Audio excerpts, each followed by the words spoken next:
Yung tinig para sa kabaitan. Yung tainga para sa pagkakaloob ng awa at habag. Ang kamay sa pagpapamalas ng kabutihang loob. Ang isip para sa katotohanan at ang ating puso sa pagmamahal. Continue. At hindi lang yon, sabi rito, ang iyong mga tainga para sa pagkakaloob ng awa at habag. Alam naman natin na may mga taong nasa pangangailangan, gipit, walang makain, di ba? Walang panggastos, nasa kalamidad na sitwasyon kagaya ngayon sa ating kapanahunan na marami na namang hihingi ng tulong at ayuda, di ba? Rescue. Naririnig ng tao 'yon, naririnig ng tainga. Kaya lang hanggang pakikinig lang. Ano ang dapat na mangyari at maganap pagkatapos mapakinggan yung mga taong humihingi ng tulong, ayuda, ng rescue? Ang sabi dito ay ipagkaloob natin ang awa at habag para sa kanila. Pagkatapos marinig, ang kasunod ay awa at habag. Pag sinabing awa at habag, hindi kasi pwedeng paghiwalay yun eh. Yung habag kasi mas mataas yung level eh. Yung awa nasa level 1 lang eh. Yung habag nasa level 2.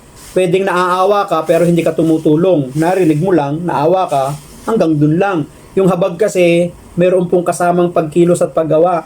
Pagkatapos mo siyang narinig, naawa ka, pumupunta yun sa habag. Yung habag po ay nagbibigay kagaanan, tulong doon sa taong nangangailangan. At yan ang ating Panginoong Jesus. Si Jesus ganun eh, kapag siya ay nahahabag sa isang tao, hindi lang niya kinahabagan, kundi inaabot, pinapagaling, pinagpapala, tinutulungan. Yun ang ibig sabihin eh. Kapag narinig natin, kailangan pagkalooban ng awa at habag.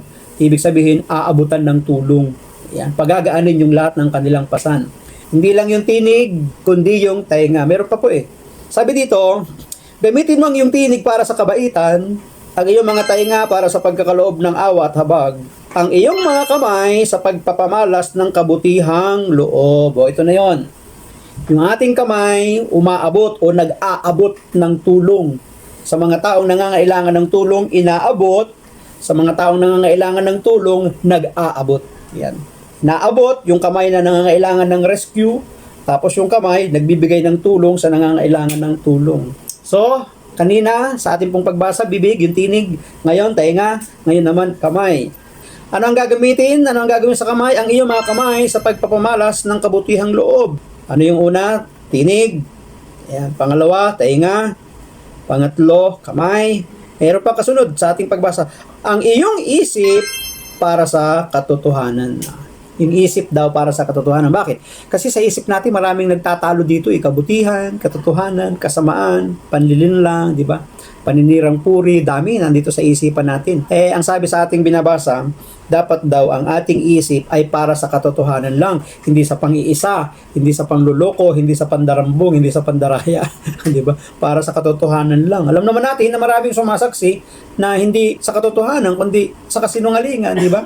Para lang makapagparatang, para lang maisakdal, para lang makagawa ng masama sa kanyang kapwa. So, yung isip din ay para sa katotohanan. Tapos yung panghuli, ang puso. Ano ang dapat gawin sa puso? At ang puso, ang inyong puso sa pagmamahal.